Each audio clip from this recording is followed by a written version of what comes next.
To begin, before we start, I would like to invite Michal Seror, Director of Ecosystem Development from Startup Nation Central. Michal. Thank you, Tzleim. I'm very excited to be here and happy to have all our guests here in our studio here in Tel Aviv, and also all the guests that are joining us from everywhere in the world back at home. So welcome, everybody. As Startup Nation Central, a nonprofit organization, we've been following the ag and food sector for over 4 years now. And it started as a sector that we termed as a sector of growth and potential. And tonight you'll see that the sector is becoming a sector of excellence. Some of these startups that you'll see tonight, I remember meeting them in a very small room with many of you here that are sitting here in our panel of experts. A room with about 40, maybe 50 people who were kind of driving the sector of AgriTech. And today we have over 620 startups that can be determined as agri and food startups, which I think is amazing. I hope you all agree with me on that one. Give them a hand, come on, be happy. It's amazing we've come so far. And so thank you everybody for joining us tonight, and I'm sure that you're in for a treat. Some of these startups here are really make us proud. And once again, if you're looking for more startups in the sector to learn more about it, we have a wonderful platform called Startup Nation Finder, which is a completely free to use online discovery platform. You can type in agri-tech, food tech, just look it up on Google, and you'll find all the startups that I mentioned, over 605 of them in the sector, very easy to use and find it. So good luck to all our wonderful startups that are presenting tonight, and thank you, Good Company, and all our partners in this endeavor of the AgTech mission. Thank you very much. And I'd like to invite Ido Fischler, a partner, a managing partner at a Good Company, and also a partner in this amazing mission. Thank you, Michal, for everything, not just the welcome notes. But I'm going to say thank yous in a second. First of all, welcome everyone. I'm very excited about you being here, the startups, the partners, which I'm going to thank in a second. Every 3 months or so, Good Company sets on a mission to find the best or most promising startup in a specific sector that we care about. This time it's AgTech. We did before sustainable supply chains, and before that the future of work. We do that together with multinational corporates, service providers from Israel and from abroad that are experts in this specific field that we focus on. And we learn from them really what are the problems in the market and how can we and them together help the startups scale and succeed in whatever mission they are doing. So thank you for the partners, but before I'm going to say the official thank you, I have a slide for that, if you can show that in a second. I want to tell you a personal story. 3 years ago or so, my wife Adi, that is here, and we watched a movie. It's called Before the Flood. I don't know if any of you watched it. It's one of those climate crisis movies. And then we sat down outside, and Adi asked me, what are we doing? How are we promising the future of our children? So I said, I don't know. I'm a tech guy. I'm an entrepreneur. I'm in VC. What can I do? Like, I can be vegetarian. But then I started digging in and learning and talking to many people and seeing many startups that are actually solving some of the world's biggest problems. And I'm coming from a technology background, and we believe actually that technology has the power to change our lives. It has been proven in the past 20, 30 or more years.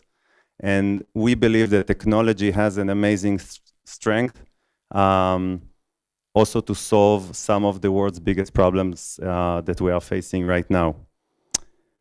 So Good Company was formed by Shachar and I about 2 years ago on a mission to bring capital and support to some of Israel's best entrepreneurs that want to do something that is purposeful, that is meaningful, and actually solving some of the world's biggest problems. What is a good company? What does it mean? What does it mean to be a good company? So basically what we think is to be a venture that sets in order to solve a mission, a specific mission. It can be around food or agriculture. It can be around energy, education, health, future of work. And once you define your mission, just focus on that, be bold, and go big, and make a lot of money, and then you make a lot of impact. And we want to back you early on and help you to be as successful as possible. And we were very fortunate to find that we are not the only ones who think like that. We have amazing partners, corporate partners. Some of the world's largest corporations are also devoting a lot of time and resources to these missions. So I'd like to officially thank our partners. Dganit Vered, one of Israel's most educated and well-experienced operator and venture capitalist in the AgTech space, managing Smart Agrotech Fund.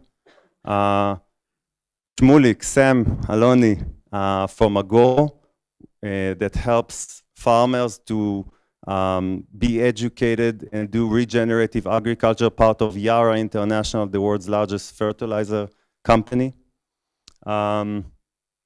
From AWS, Ravit and Monica that is here, that really helps to bring startups on their platform and help startups scale fast. Gilad from ERB and Kimberly that unfortunately couldn't be with us today here, but they are bringing a lot of financial support to startups. And Michal from SNC, who's hosting us here and really did an amazing work in preparing all these companies and us and broadcasting this event. I think we have over 200 subscribers online that are watching us. So it's a small room, but we have a lot of people and it's recorded and there's like high tech going on back there. Michal from Strauss, thank you very much. Strauss is Israel's probably the biggest food manufacturer or food supply manufacturer. And Michal is responsible of making their supply chain more sustainable. Shubhang is online. I can't see her right now, but Shubhang is the managing partner at Syngenta Ventures, and he's being a long-time friend of Shachar and I, and really supporting us from his perspective and knowledge on this mission. We have Moran Regev from Leumi Tech. Hi, Moran, nice to meet you. And Tal is also here. Leumi is our long-term partner and really helping a lot of startups in the Israeli ecosystem with financial services, etc. And we're so happy to have you here, and we hope to continue for many more missions and years. Another partner that is not here is Meitar Law Firm. Okay, and Meitar was one of our first partners. Meitar is the biggest law firm in Israel. And we have our very own portfolio co-founder of the CEO of Be Hero, Omer, that we are fortunate to back. Be Hero just completed the A round a few months ago, and we are so happy about the growth of the company. Their mission, by the way, by the end of next year, I think, Omer, is to be the largest pollination provider in the US using their smart hives technology. Shachar, my partner, thank you very much. You know you inspire me every day. And last but not least, Tzlil and Noah, who worked night and days in order to make this happen. You all know them, so thank you very much, Tzlil, and good luck to everyone.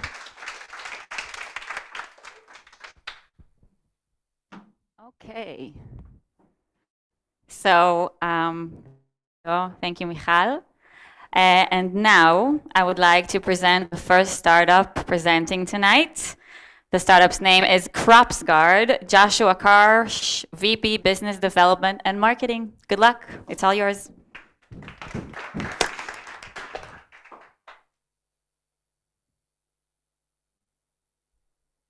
Good evening. For decades, Israel has been one of the leading centers for innovation in the world.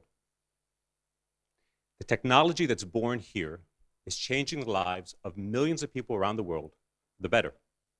Now, before we were the startup nation, we were the agricultural nation. So it's no surprise there's amazing ag in Israel. However, the majority of this technology is evolutionary and not revolutionary. At CropsGuard, we dream big. And our goal is to make the entire world healthier and greener. So we started with the question, can technology replace the dangerous chemicals that are so prevalent in crop protection? Pests are a major problem in crops around the world, estimated about $70 billion a year in damage. And the treatment for them, dangerous chemicals, present a whole host of other problems. A report from last year estimates that almost 400 million farm workers were poisoned inadvertently by pesticides every year. And all of us are concerned about the effects of these chemicals on our environment and our bodies. Still, 98% of farms around the world rely on chemical control. The other 2% is biological, where they use bugs to eat other bugs. They make a jungle. It's time for something entirely different. Technological control, CropsGuard. It's ecological, it's economical, and it's healthy. So what's CropsGuard? Well, this device here, and you can see one of them on the roof of this building, is a patented hardware and software solution that utilizes radio frequency to eliminate insects under 3 millimeters in size.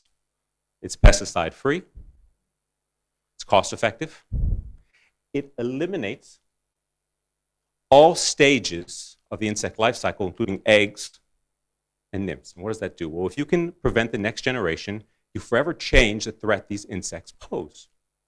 And finally, it's versatile and meets the needs of any controlled environment agricultural facility.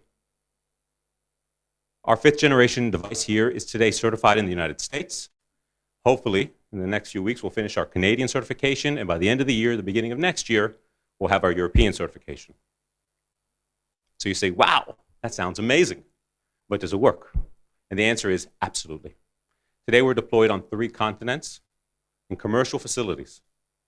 This is a test we did in Map Darom here in southern Israel, where we compared. You see in green, standard chemical treatment, red is the control, and if you look very, very closely, you can see radio frequency in blue.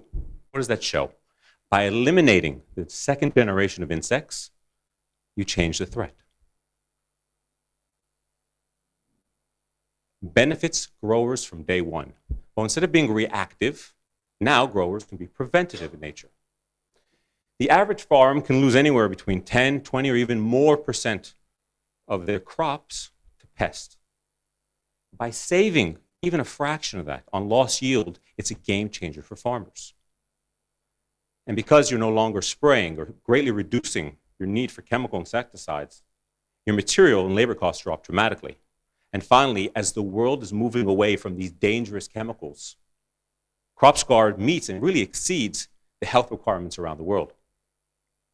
So what does the market look like? Well, there's 500,000 hectares of greenhouses. We are only focused on the top 10%, high-tech greenhouses. That's 50,000 hectares. This is what it looks like. Our devices are currently being used in greenhouses, indoor facilities, and vertical farms. And as you can see here on the bottom, these markets are rapidly expanding around the world. CropsGuard also meets a number of UN Sustainable Development Goals. Now, every great technology needs a great team. And we're fortunate to have as our CEO, Dr. Ido Schechter, who served as the CEO of a NASDAQ-listed tech company and also had his own agricultural innovation fund. Our CSO comes from the Hebrew University's Faculty of Agriculture. Our CTO comes from the Israeli defense industry and Cisco. And I'm good at telling stories. There's a lot of information here, but I'll be quick. I just want to go to the things in bold. Our model is based on hardware as a service, a monthly lease of $100 per device per month.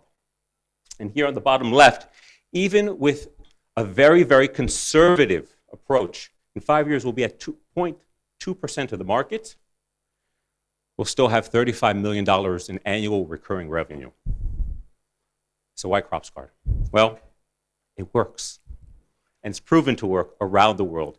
In the coming weeks, we'll actually be deploying to the United States for the first time. It's built for use for many years. The MTBF on each device is 20 years, and it's IP67. It's made for agricultural environments.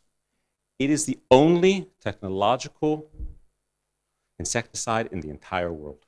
Nothing like it. And in these rapidly growing markets we're seeing, as we grow more of our food indoors in greenhouses, there's a desperate need for it. And finally, it's the safest and most effective solution possible today. I started with a question, and I'll end with a question. Are you ready to join us and make the world a healthier, greener place? Thank you very much. Thank you, Joshua. Very interesting. And now I'd like to turn the microphone over to our experts, our panelists, for questions. Go ahead. Shachar, our managing partner of Good Company.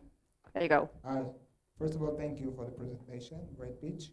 Can you elaborate a bit about the unit economics? You said like the price, but how much, like each device, what surface can it attend? It's an excellent question. And every facility is different, and its needs are different. So the amount of devices that you need are really a function of what kind of pests, the pest pressures, what kind of facility is it? Is it a greenhouse, a beautiful Dutch greenhouse, or an indoor facility or a vertical farm? And how do you use the device? Is it stationary, is it preventative? Or is some places that are using it today, they have it on a cart? And really our dream, the next step, and we're already in talks with a number of robotics companies, is to have an autonomous robot that at night goes around and treats the facility when no one's there. So there's no easy answer to your question. It's really a function of what each person needs. So maybe it's 40 devices per hectare. On an autonomous robot, it might be less. Or in some places that need it, could be more. You have the flexibility and the versatility to meet the needs.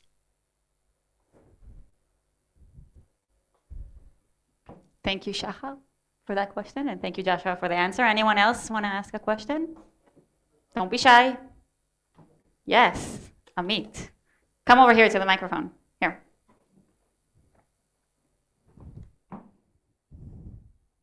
Hi.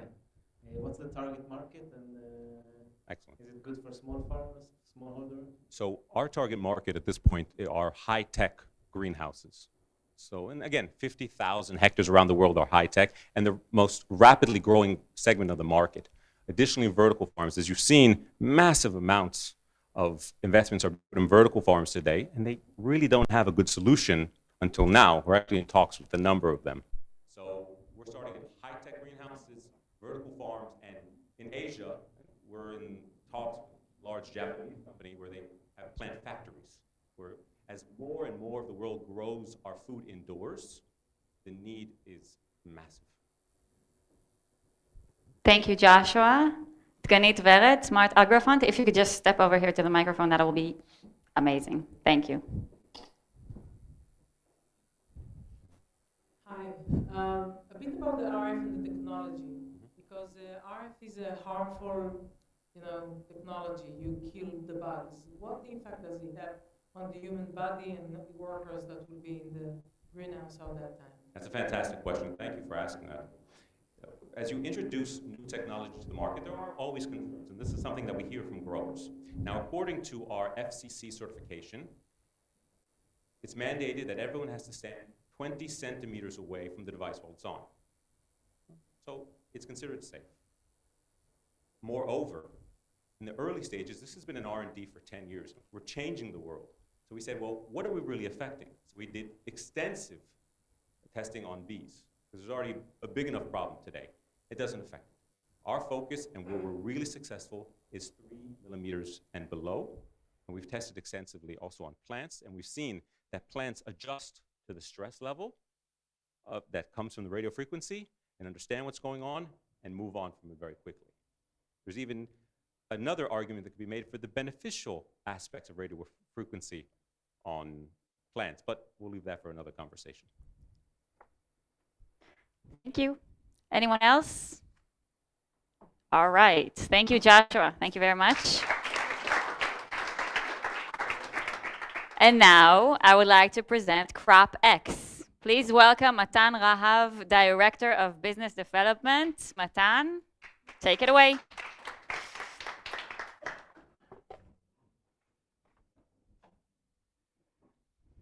I'll just wait for the slides if that's okay with you. Oh, do I go? All right, cool. Easy. The world's first and only do-it-yourself farm management system. We are CropX, an ag analytics startup founded in Israel in 2015 with a vision to revolutionize and automate the farm and the decision-making process by mastering the insights of the soil. When we started our journey, we noticed that despite the amazing AgTech revolution, farmers still remain blind to what happens inside their soils. And as a result, they irrigate and fertilize inaccurately, inefficiently, and in a completely unsustainable manner, making agriculture a highly polluting industry. But it doesn't have to be like that. Most AgTech startups focus on above ground data, like satellite imagery and drones, as it's easier to get compared to soil data that requires using complicated, cumbersome, difficult to use sensors. But when it comes to irrigation management, fertilization management, the above ground data doesn't allow you to be predictive and preventive. This is because by the time there are visible signs of stress that you could detect from an image that was taken from space, the damage has already been done. By monitoring the soil in real time, we can be predictive, we can be preventive, knowing that a plant hasn't received enough fertilizer or water before the plant does. And that's what CropX is all about. The first thing we did is we reinvented soil sensing. We made the most scalable device in the world to collect soil data, and we integrated it with above ground data. And this is how we first revolutionized irrigation management. Later on, we expanded to nutrition management, and most recently, we've added crop protection management capabilities, thus becoming a one-stop shop farm management system. So how does it work? Our unique proprietary patented sensors collect the soil data, transmit it directly to the cloud-based platform, and we automatically integrate it with topography maps, crop models, weather data, satellite imagery, soil maps, hydraulic models, and everything gets crunched in the cloud together using very advanced machine learning algorithms and AI to provide actionable insights that are crop-specific, growth day-specific via our app. Here's just one example out of many. This is a 50-hectare pivot-irrigated alfalfa field in Arizona, where we ran a one-year experiment comparing the farmer's standard practice to our automatically calculated irrigation prescription. And we managed to deliver 10% more yield with 40% less water. And we've had similar success across many different crop types and geographies. CropX addresses all of agriculture. We collaborate with the entire ag food value chain, from agrochemical companies to crop insurance. And more. And we help farmers save on water, fertilizers, manual labor, energy, and helping them maximize their yield potential and become more environmentally sustainable. Last year, during COVID year, 2020, we became the leading company in the world in terms of real-time in-soil data points, with more than 10,000 systems deployed worldwide, only thanks to our do-it-yourself approach. This vast deployment allows us to develop machine learning models that require amounts of data that simply no one else has. We are positioning ourselves as the market consolidator, having acquired 3 companies in the past 18 months. And each of these acquisitions added both technological and commercial capabilities for CropX. Crop Matrix, for example, developed an irrigation management solution using a third-party soil sensor. And with that acquisition, we've added a well-developed distribution channel of more than 150 dealers providing services to more than 1,500 clients in the United States. Region developed a unique dairy effluent management solution, also using a third-party soil sensor.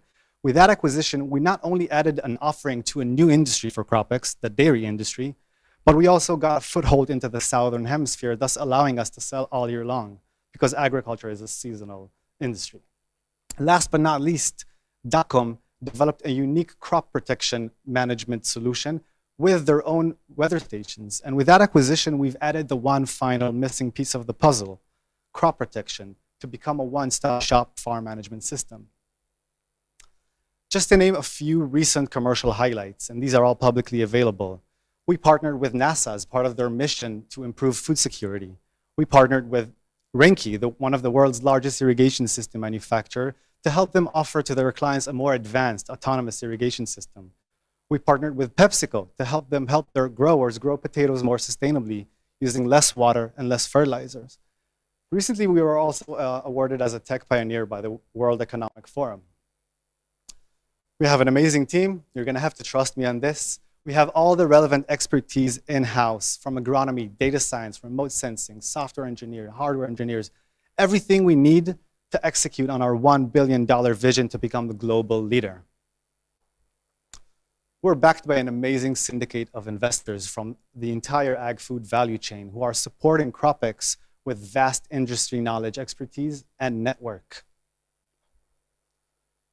Last but not least, we are more than happy to engage with potential strategic partners to explore potential collaborations. And we're officially launching our Series C round to further consolidate the market and continue our global expansion. Thank you so much for your time. Wow. Thank you, Matan, very much. My pleasure. Thank you for listening. Experts.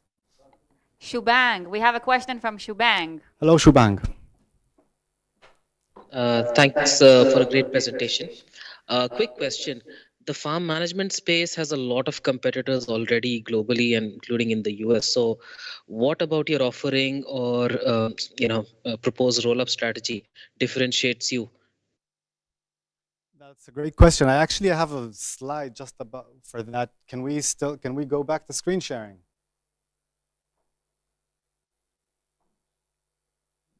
Right. There we go. So now that we are officially a farm management system, now that we are officially a one-stop shop farm management system, we're no longer competing with small startup. Our competitors are the world's biggest corporates. You look at John Deere, Climate Corporation, Farmer's Edge. If you look at the entire value proposition, the features in the platform, you see that we have more features that allows us to offer a more robust, more whole offering to farmers. So not just irrigation, not just nutrition, but everything you need from A to Z for crop production. Anyone else want to ask, Matan? Shachar, managing partner, good company, go ahead. Can you explain a bit the idea behind doing so many crops in so many geographies at once and not focusing in specific place, specific crops, and afterwards scale up? That's a great question, and well, I don't necessarily recommend starting with being crop agnostic and geography agnostic. It took us time to get to where we are right now. We started in the corn belt, focusing on soy and corn, mostly pivot irrigation. Once we developed the confidence and established the product market fit, we gradually expanded to support other types of irrigation system, and gradually we've added more and more crop models to support more types of crops. And now we're crop agnostic and geography agnostic, from cannabis to orchards and vineyards and grains and legumes and everything that is grown in the soil. Thank you, Matan. We have another question from Omer Davidi from Be Hero. Hi, Omer. Hi, Omer. First of all, it's impressive to see the growth of CropX, and we've been tracking your progress for the last few years. I see the expansion and I see the partnership, and I wonder, do you consider the farmers the real customers of CropX, or do you have further plans for how to utilize the data? That's a perfectly good question. And when you look at the EU, for example, there are 10 million farms in the EU only. We are unable to provide tier 1 support to each one of these farmers from our home office in Netanya, and that's not scalable. So instead, our go-to-market strategies by collaborating with the strategic partners who are already embedded in the ag food value chain have already developed a distribution channel to these smallholder farmers, and sometimes. But we also sell directly to big farmers if they're big enough, because simply selling directly to smallholder farms, That's not scalable for us. Great. Thank you very much, Matan. My pleasure. Yeah. Next up, I would like to present Fermata, Valeria Kogan, co-founder and CEO. Valeria, good luck.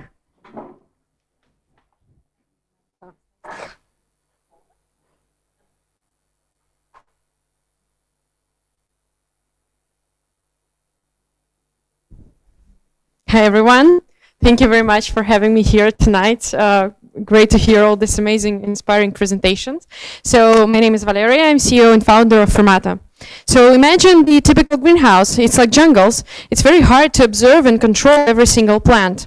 However, it is crucial because any of them can become a source of contamination, which will eventually lead to loss of harvest and loss of money for the farmer.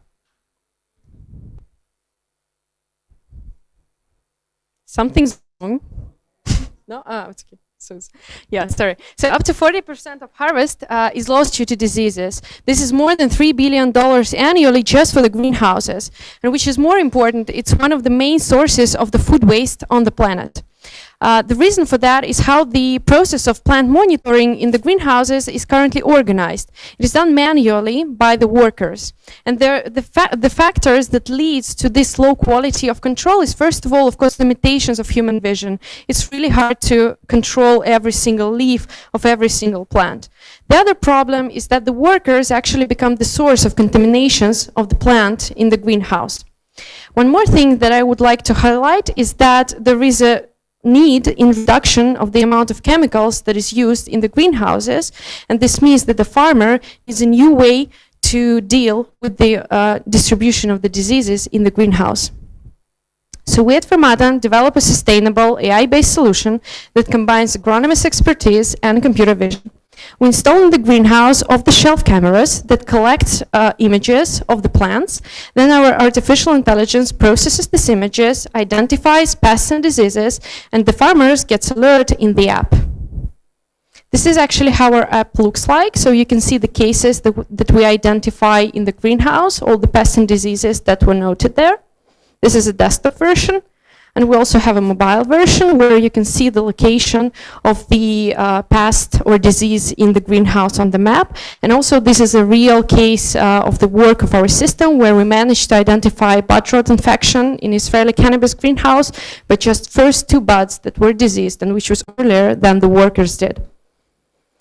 Our hardware is very simple. It's a plug-and-play solution. It takes just a couple of hours for the farmer to install the system and start controlling his plants in the completely new way.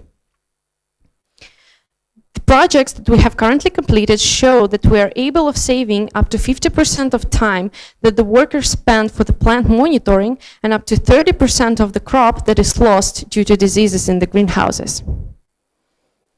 We believe that our key advantage is actually scalability. For years, the standard in the industry for controlling the state of the plant was analyzing the external data like climate, temperature, humidity, and predicting how the plant feels. We do it directly from the plants, collecting the visionary images. And our hardware and software are really scalable. So we are not limited with any type of construction. We work with classical greenhouses, with vertical farms, with indoor facilities. And also we already have experience, even though we are pretty young, with different type of crops, including tomatoes, cucumbers, cannabis, and leafy greens. Our technology is not about just disease detection. We're capable of optimizing different tasks that are present in the greenhouses and which are currently done manually with the human vision, starting from quantifying number of fruits and also estimating the speed of the leaf growth. Our market, which was already covered in this discussion, is 500,000 hectares globally of the greenhouses, and we target 3 main countries, which is United States, Spain, and Netherlands.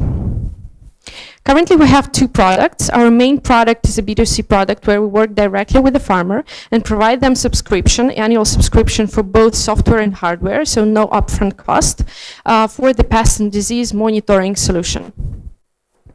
But we work not just with the farmers, but also with the technology providers that develop their own hardware for the greenhouses. And together with them, we provide an API-based platform where they can build their own computer vision-based services together with their hardware.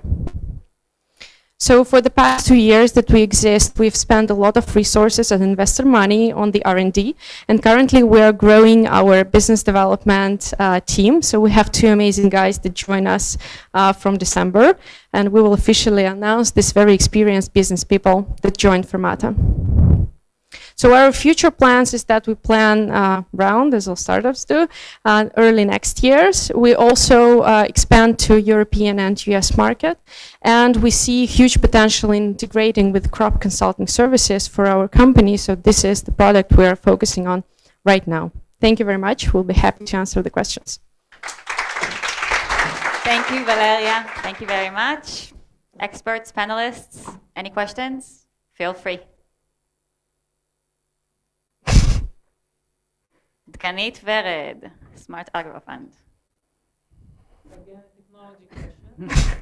First of all, I'm very happy to see a woman as a CEO of a startup, so very, very good. Thank you.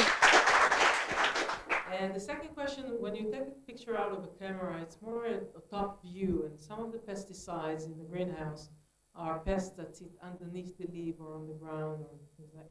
How do you identify them? So this actually depends on the type of crop and type of greenhouse we're talking about.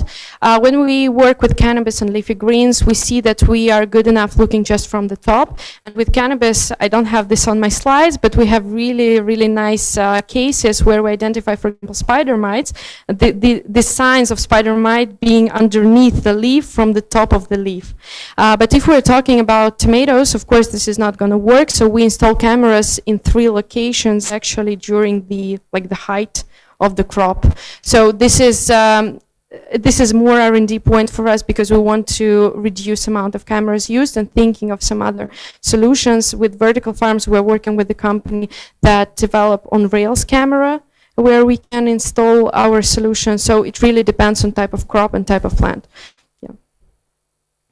Thank you. We have a question from Shubhan Shankar, managing partner of Syngenta. Hello, Valeria. You touched upon a little bit of the question that I wanted to ask, but basically 2 questions in one. Firstly, how do the images get taken? So I understand there is a camera and there is an AI which analyzes the images, but does somebody at the moment need to walk around with a camera? Is it installed? Is it moving? You answered some of that, but what is the coverage? Is it sampling basis of a greenhouse, or is it full coverage? And secondly, what does it take to scale this solution to other crops? How many images would you require to identify a crop disease combination? How long does it take? So lots of questions, but if you can address some of those. Thank you for your question. So first of all, regarding the cameras, the solution, if we talk about pest and disease solution for cannabis, for example, for something concrete, right? So then one camera, it's a fixed camera which spins around. So every camera covers 400 square meters. So if we're talking about a hectare, it's about 40 cameras per hectare. So this is the average amount of cameras we need if we want to cover every single crop. Sampling is a really good question. I don't have an answer yet. This is something that we are piloting and what we are asking the farmers, whether they think that this is good enough for them. And it also depends on type of task doing. For pests and diseases, probably not. But if we're talking, for example, another project that we're doing with the huge greenhouse manufacturer, the product that we're developing together, it's more like B2B story for us. It's a crop registry system for tomatoes. There, of course, sampling is something good that we can use. So it actually depends. And regarding the second question, could you please repeat, Shubhang? Yes. How long would it take to scale this into a new crop disease combination? What do you need here? So one of our key technological things that we managed to achieve is that we need really low amount of images that we need to train the system. This is what we were working a lot on in the beginning with our AI team. But still, I would say that it takes, it's very important to design a correct interview with the greenhouse, with the manufacturer, to understand what challenges does he have, and then move step by step, you know? So if he's interested in healthy, unhealthy, then, I don't know, top 5 diseases that we will be identifying, I would say that we can start operating about 8 weeks. This is something that we have in a completely new crop. Great. Thank you, Valeria. Thank you very much. Thank you very much. Next company I would like to introduce, Groundwork BioAg. Dan Grotsky, co-founder and Chief Growth Officer. Dan, good luck.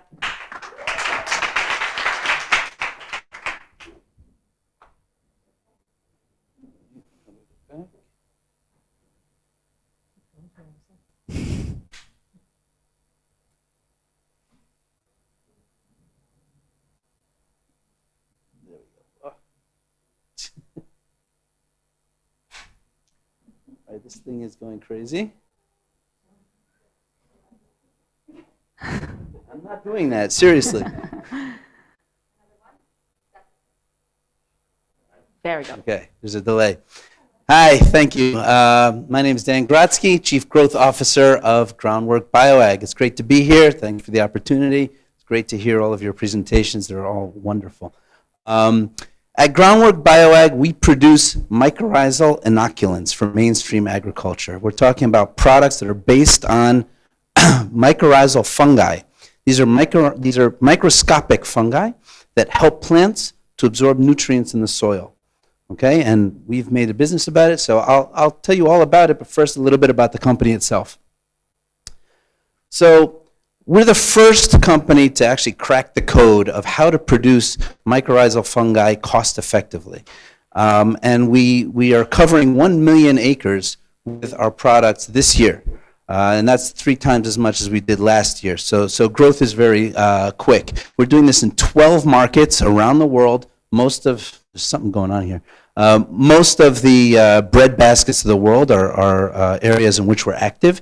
And we have 60 employees, 2 production sites. We're in a huge market. It's one of the fastest growing segments in agriculture. We've raised $20 million so far from AgTech VCs, and we're currently raising another round of $20 million.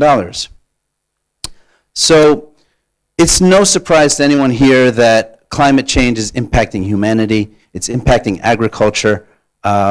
First and foremost, we have to produce more food on less acres. Very simple. We have to do that while we're reducing our carbon footprint. We have to do that while we're reducing the amount of runoff pollution that this activity produces.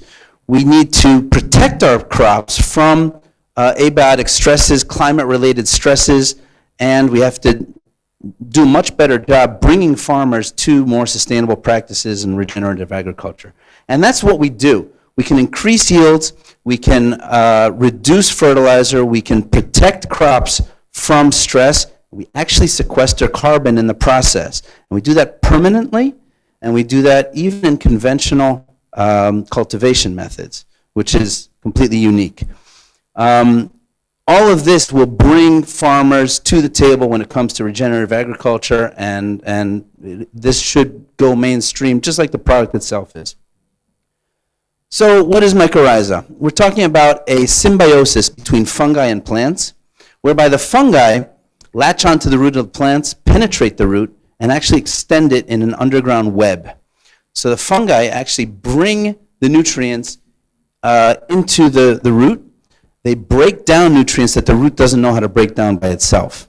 So it makes all these nutrients a lot more accessible to the plant. This is the way plants have been growing in nature 400 million years. But in agriculture, we've pretty much broken that. We decided to kill everything and then grow plants, and that breaks the fragile rhizospheric ecosystem. And so what we're doing is literally bringing life back into the soil. And this is what it looks like. So these are plant roots under a microscope. You can see, I don't know if this works, no it doesn't. You can see the spores here. Those are the equivalent of seeds that you would see in a plant. You can see the hyphae. Those are the very thin lines. That's the body of the fungus, and that's what creates this entire network, this mycelium that's underground. And that's the basis of a bioplatform that is created in a healthy soil. This is what it looks like in the field. You see healthier crops, higher yields, greener, more nutrients. This is what it looks like in terms of yield increases that we have. These are all commercial, large plot customers of ours that are seeing significant yield increases. We are active worldwide. Most of the world's bread baskets are territories in which we're active. We're talking about India, we're talking about the United States, Brazil, Canada, Ukraine, Western Europe. We're also expanding in other markets, including China and a bunch of other ones. One word about Brazil. We have the only mycorrhizal inoculant that's available in the country because we are the only company that was able to actually get the registration there. So we have a virtual monopoly in Brazil. Today, this year, we're doing 1 million acres. By 2030, we should be doing about 100 million acres. That translates to huge impact. Okay, first and foremost, the yield increases that we're talking about should be enough to feed about 70 million people. The carbon that we're going to be sequestering is the equivalent of over 2 million cars, removing those cars from the road. The runoff pollution that we're going to be mitigating by reducing the phosphorus fertilization is equivalent to 13% of the entire phosphorus runoff pollution problem in the world. So it's very, very significant in all of these parameters. In addition, we're talking about climate-related stress. So we're protecting the crops while we're doing all of that. The team is experienced, it's diverse. We're 3 co-founders, 4 management members. Dr. Yossi Kaufman, who's over here in the back, he's our CEO. He and I are both serial entrepreneurs, actually. Similar stories to what Ido said before in terms of what brought us into agriculture and why we're doing this, why we decided to leave high tech and go into this new adventurous world. Danny Levy was producing mycorrhizal fungi in the Volcani Center where this originated. And Hanan Dor was CEO of ICL Specialty Fertilizers until he joined us about half a year ago. Our advisory board includes Mick Messman, a real senior member of the industry in general from Corteva, CEO of Douglas Plant Health, and Professor Johan Kapulnik, there we go, who was the executive director of the Volcani Center. So that's our board. We're talking about huge scale, huge impact. That's what we're all about. Thank you very much.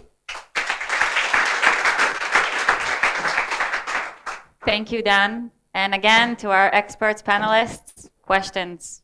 It's all yours. Moran Regev, yes, from Leumitek. Go ahead. It's very impressive. Thank you. Hi. I can relate. I wanted to ask who are your competitors and what differentiated you from them? So direct competition, there are many vendors of mycorrhiza, not so many producers. We're one of the largest producers of mycorrhiza in the world. And the reason that we're growing much faster than they are, the other ones have been around for 20 years more or less. We're growing the fastest, and the reason is that we have the most compelling solution. We have a unique production technology that allows us to deliver our product extremely cost effectively. So we can scale faster, we have more concentrated product, cheaper product, and more efficacious in the field at the end of the day. Thanks for the question. Thank you, Moran. Anyone else? Shachar? Yeah, first of all, it's amazing. It's not the area that we invest in, but it looks amazing. I wanted to ask... Not too late. Yeah, it's always like that. So I wanted to ask, like, what is the biggest challenge now in the growth stage that you're facing, and do you have any strategic partnerships or that helps you in the?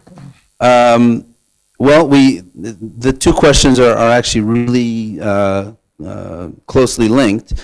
We grow through partnerships, whether it's distribution, channel partners in different territories, or strategic partnerships. Yes, we do some multinationals. I can't really go into much detail. A lot of this is, you need an NDA for some of it. But yes, we do grow through these partnerships. Our biggest challenge to growth is what I really like about this business is that it's up to us, because the market is there. We're at the price point where we're relevant for the market. We know how to scale, and that took us a while to figure out. The production is very complex, but we know how to do it. We've got it really under control and repeatable and scalable. It's not even that expensive in terms of the CapEx required to build capacity. So all of that is there. We can build this pretty quickly. The only factor that I would say that might be slowing us down is that the entire agriculture market is based on a biological clock at the end of the day. So your customer adoption happens over time because they have to see the results on their own field. They want to see how, and so it'll take a year, 2 years, 3 years for many customers to adopt the product completely on their entire field.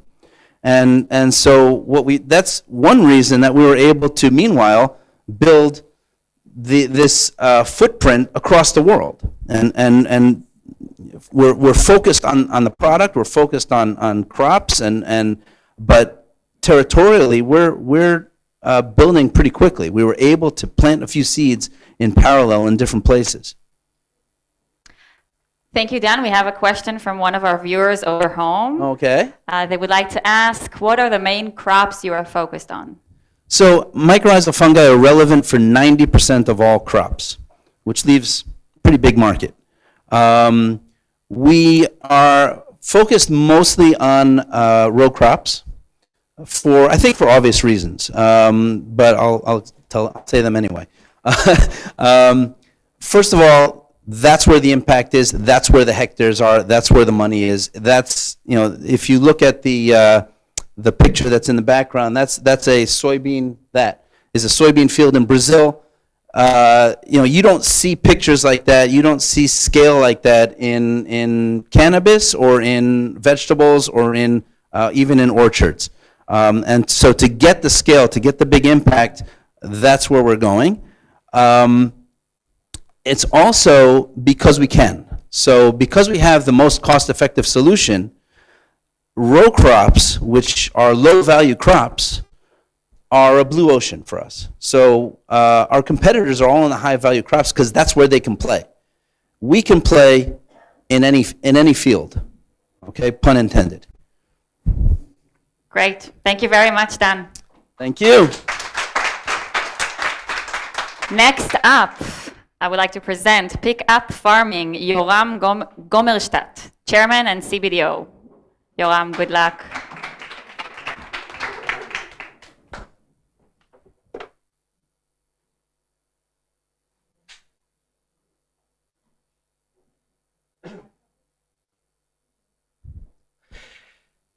Hi, good evening, and thank you for having us today.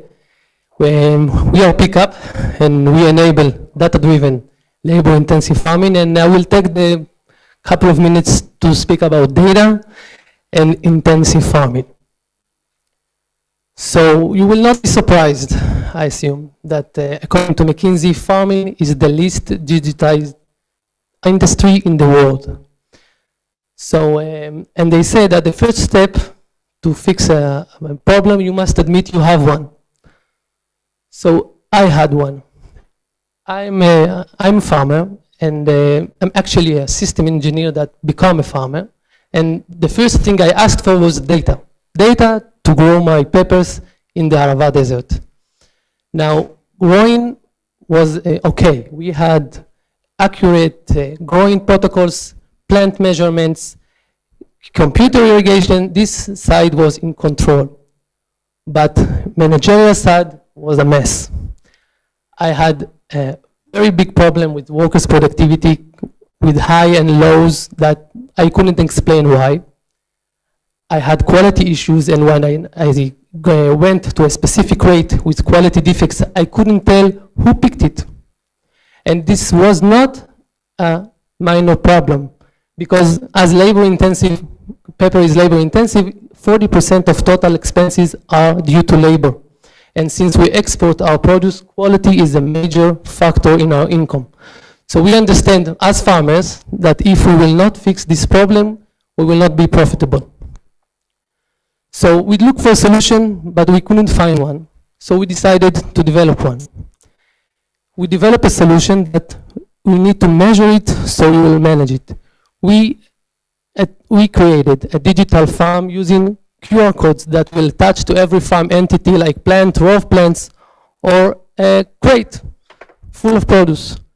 And the worker pick this crate and put it on the trailer, and just by taking his phone,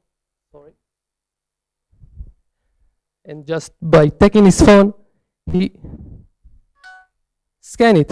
And this simple scan changed everything, because now I know who picked this crate, and I know how many crates was picked by every worker, and I can motivate them. And after a few weeks of using the system, the change was tremendous. We doubled our productivity. And I discovered that this is not my only problem. In fact, every farmer that employs workers shared the same problem. So we decided to team up and add growers and engineers to the team, so we can take this private solution and expand it to a platform that can be customized for every crop, every working method, every management style, so we can solve this problem for every farmer.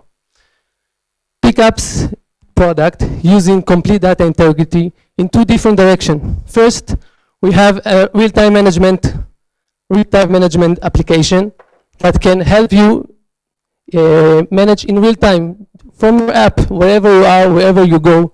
You know exactly what's going on. And using this accurate data over time aggregates, you know exactly what's going on. You know in the end of the season, how much yield you had from every variety, from every block, when you should plant it and where. And this kind of information is priceless for farmers for the next season, for how to be better. Pickup works sales globally. We have about 150 paying customers and 90% retention rate. We started in Israel as our beta site, and we discovered that we should focus on greenhouses, and then we moved to Spain and Mexico, where we scale with foot on the ground. We have small, medium businesses, also enterprises, and our customers report about 20% up in productivity and 5% in quality. As our next stage, we see that taking this high resolution data for high level impact, meaning take this big data analytics and help farm input companies to understand how their variety is going, to give them crop science about their seeds and fertilizer. Food production companies can use our traceability capabilities so they can track and manage the supply chain. And enterprises can use historical data for better planning, budget planning, and how to manage their huge farms and thousands of workers. Thank you very much. We are Pickup, and we leverage data for sustainable food security. Thank you, Yoram. Any questions? Shachar? If you can elaborate a bit about the competition, differentiation, what makes you defensible along the way? Competition, I could take it like three different groups. The first one, there are farm management systems that use manual entry data. They enter all data manually in the end of the day or whatever they need, and we find these systems unreliable. So, and And since our base is reliable data, this is how we different from them. We see companies that can bring solution only for productivity with no traceability and no quality. And again, this we find this unreliable too. And we have solution from the high end, from that system like Priva and Hohendohr. Those kind of systems are first RFID based, very expensive, and they're more suitable to the climate control greenhouses. And in the contrary of my colleague from the first, we are concentrated on the 90% of the greenhouses and not the 10% for now. Okay, we have a question from Omer Davidi from Be Hero over Skype. Omer? Hey, thank you for the presentation. Very interesting. I guess I have two questions. The first one is that it seems like you need the employees in the field to support the collection of data, which seems to be pretty challenging, especially in rural areas where people do not like to use their own phones to upload data, or in some cases might not have smartphones. So how do you deal with this, if based on your experience? The second one, I think the main opportunity that you described is how you can utilize the data coming from the different farms, helping the big corporates to improve specific genetics and so on. From our experience, farmers are not very happy to share this kind of information and outputs. And I wonder if you encountered any issues of privacy issues utilizing this data. I'm not sure I heard the question from the beginning. I think he's asked about connectivity problems and then maybe cannabis, but I'm not sure. Omer, can you maybe ask again the first question you addressed? Briefly. Do you get the support of the employees in the field to scan and upload the data that you want, or you encounter some issues with this? Basically, we have no issues since we are changing the way they are doing it right now. Basically, most of our clients or potential clients use today pen and paper, and we changed this method. We digitized this farm. So till now, we didn't have any privacy issues or other regulation problems. You want to address the second question as well? You Which have time? one? The connectivity? Yes. Yeah, it's a good question. Go ahead. Because, of course, we use cellular phones, and if you have no cellular reception, you need to overcome this, and this happens a lot, mainly, of course, in orchard that have poor connectivity. We have one customer in Mexico with 2,000 workers and zero connectivity. So, but we know to work offline. We save everything on the device. Everything saved in the device, and once connectivity occurs, automatically is uploaded to the cloud with the same time tag and the same GPS signal, so everything is the same as you had connectivity. Of course, you will see it once you'll have one in the end of the day or whatever. Okay, thank you very much, Yoam. Thank you. Last startup to present, YieldX. Please welcome Isaac Shoshana, co-founder and CEO.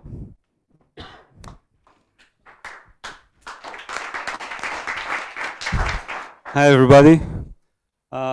With all due respect to my highly esteemed colleagues here, let's, veggie colleagues, let's talk some preventive care in livestock. Enough with the vegetables, guys. Okay, so diseases cost $136 billion a year in the poultry industry. Yet a $1 trillion industry is focused on treating diseases instead of preventing them because there are no good early detection and prevention tools. YieldX provide biosecurity tools that completely change the way diseases are managed in livestock. Poultry production process is usually managed without real-time data and without data-driven decision. In the integration suffer inefficiency in production, where a professional decision might not be the most optimized financially wise, and inefficient disease management, where each disease causes production losses and costly medical treatment. Today, farmers rely on periodic vet visits, or they constantly hunt down signals of or symptoms for disease to try and find disease as fast as they can. However, the problem with that is that by the time you found the disease, it's too late. Some kind of damage has already been done.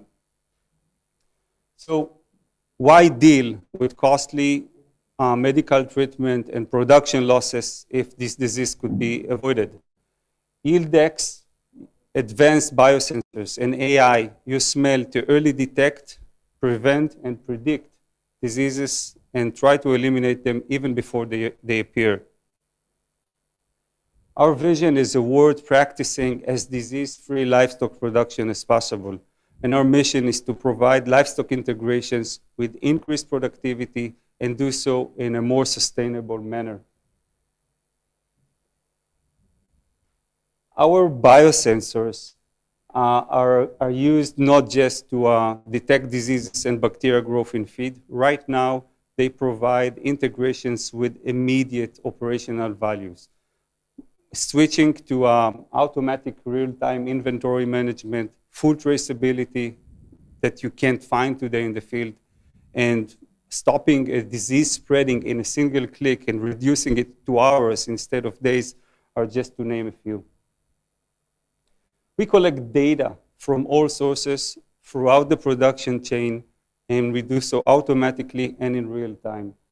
This means the data from eggs and chicks trolleys, from employees' location, from third-party equipment is constantly being fed into our system.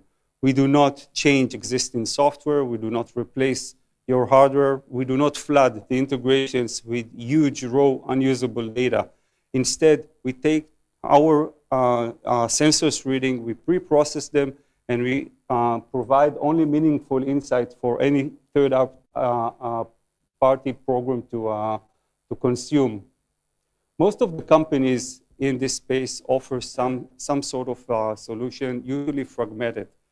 No one is offering constant reading for an automatic one throughout the production chain, so you can deduct what are the things that you need to do to reduce the appearance of diseases and prevent them. We believe that collaboration through data is highly needed in this industry because of the way that production stages are distributed in space. In fact, data collected from our platform is shared with key OEMs and stakeholders so they can improve their value proposition. In turn, we get a really good go-to-market strategy. Quick and easy deployment is at the heart of our architecture. In fact, anyone with a screwdriver can install our products in minutes because setup, initial use, and configuration are all done automatically and wirelessly. For the price of less than half a cent per broiler per year, integration gain clarity and control, and they can switch from reacting to planning and preventing.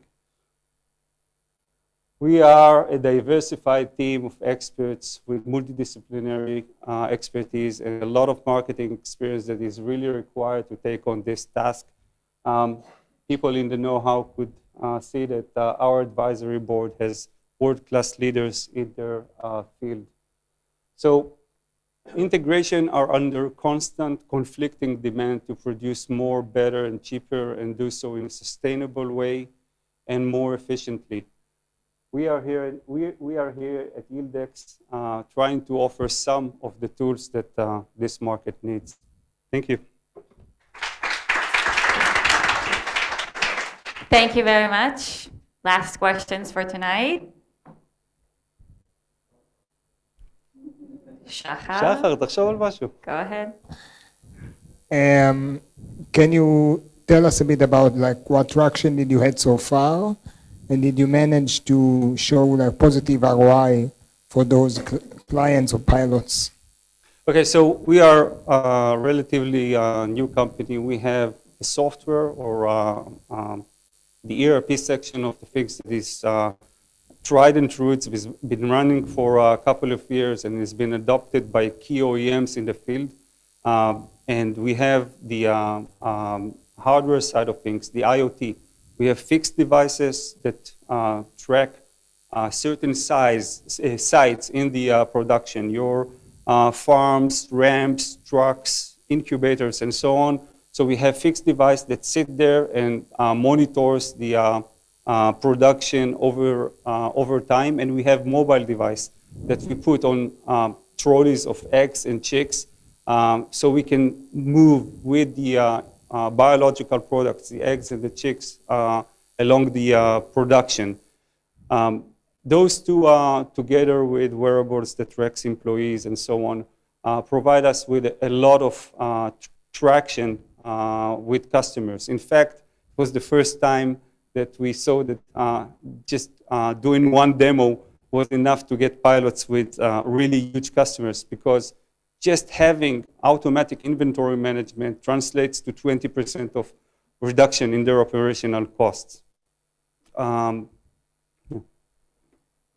Thank you. We have Shubhang who has a question. Shubhang, go ahead. Yes, sir. Thank you. Can you talk a little bit more about the biosensor and what exactly is it that you're measuring? Is it, are you measuring something within the body of the individual chicken, or is it measuring something in the ambient environment and deducing something? So what exactly is the way in which you, work? What we have is a cassette of sensors. We call it SensePod, that you can connect to either our fixed or mobile device. And it's non-invasive. Invasive. There is no physical connection with any one of the chicken. We have a huge amount of sensors that changes depending on their location in the production stage. So we might have accelerometers to detect that the trolley is being moved and start measuring to save on power. We have temperature, humidity, VOC, gas sensors, carbon emission, and so on. Specifically regarding diseases, we use run-of-the-mills, off-the-shelf gas sensors together with a lot of AI to detect smell. The true challenge is not detecting a certain pathogen and saying this is a disease. The true challenge is understanding in a really noisy environment that changes several times a day what's the constant, and trying to figure out what's the difference from this constant.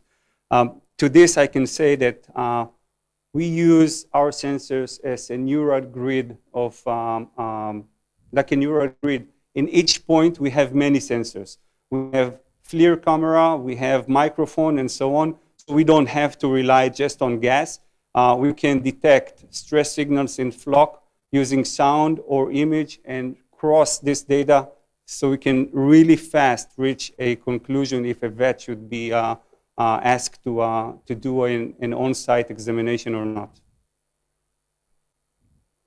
Great. Thank you so much, Isaac. Thank you very much. So thank you all.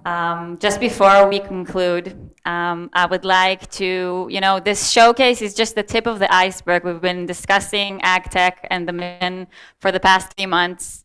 And I want to reverse the heat and turn the microphone over to our experts, our panelists, and to ask you to share with us what's your, in brief, 1 minute, what's your biggest takeaway after this entire adventure and mission?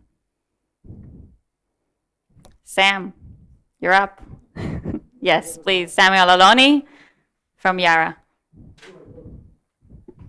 So first of all, bringing in a multinational that doesn't have any businesses in Israel to actually sponsor the competition was not an easy conversation, but I'm super happy we had it because we've seen fantastic companies that really solve big challenges and internationally. So I think the general level of companies has been fantastic. I want to thank you all for presenting. It was great. Thanks, Good Company, also for a fabulous organization. And yeah, I can say I'm very happy. Thank you, Sam. Thank Thanks. דגנית ורד, Smart Agro Fund, please. So I want to join the same remarks of Sam, that it was an amazing experience with a lot of exposure to startups and understanding that the ecosystem is live and kicking.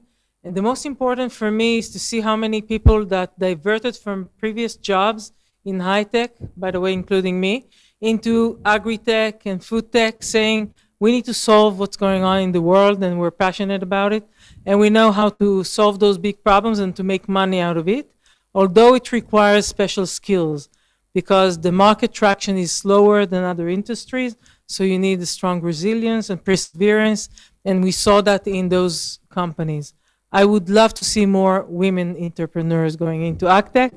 They are in food tech, but AgTech is still missing the female touch. Thank you, Dganit. Couldn't agree more. Michal from Strauss. Okay, so I think for us, I think the most interesting thing was really the exposure for all kinds of solutions that we can use in our supply chain. I think that we are really interested in improving our supply chain. And I think that we had so many solutions that we can really use in order to bring to our supply chain and make it better. In addition to that, I think that I got exposed to a fantastic ecosystem, you know, also the panelists and you guys, all of us, and we already see all kinds of different collaborations between us, and to be exposed to this ecosystem was also very interesting for us and really contribute a lot. Yeah. Thank you, Michal. Monica, AWS, come on up. Hi, everyone, and thank you so much for great presentations. I want to touch upon what Michal just said. I think we still need to seek much more collaboration between companies, between large and small corporates and startups in Israel and abroad in order for us to really change the food systems. So I encourage all of us here to start the collaboration conversations about how we can actually make more progress with collaborating more intensely together. Thank you so much. Thank you, Monica. Rita from Startup Nation Central. So thank you all for your presentation today. It's really incredible to see how the ecosystem has grown in the last 4 years, and also new companies are joining. And we see companies that are already acquiring other companies, so it's a big step forward. And I hope that the sector will continue to grow. So thank you very much for today. Thank you, Rita. Moran, you want to add something? Shachar? I think I spoke too much today, but I think, first of all, I want to thank everyone for being a part of it. We see each mission that we do as kind of a movement that's supposed to bring together investors and multinational corporates and service providers and funds to cooperate, helping the best startups to scale up. And I think it's the only way that it will succeed. We saw it in the other domains in the high tech, that only when community creates, then we're able to scale up the domain. I just want to say one thing that I saw during this mission, and I think it's something that we also saw today, that there's a big challenge in terms of the market adoption that is a bit slow, and it creates tension between deciding how focused to be. Like a lot of the startups that we saw, not only the ones today, because of slow adoption, decided to do more crops, more geographies, and it's a bit defocused. Like those of us coming from other high-tech domains, we know that that's not the best way to create a startup. So we saw it also in companies that we invested in, good company and in previous funds, and I think that's a tension that we need to be aware of and to manage it very carefully. Thank you, Shachar, and thank you everyone for joining us for this amazing showcase tonight. It's been an honor. Thank you for all the amazing startups, and thank you for all the guests at home and have a good night.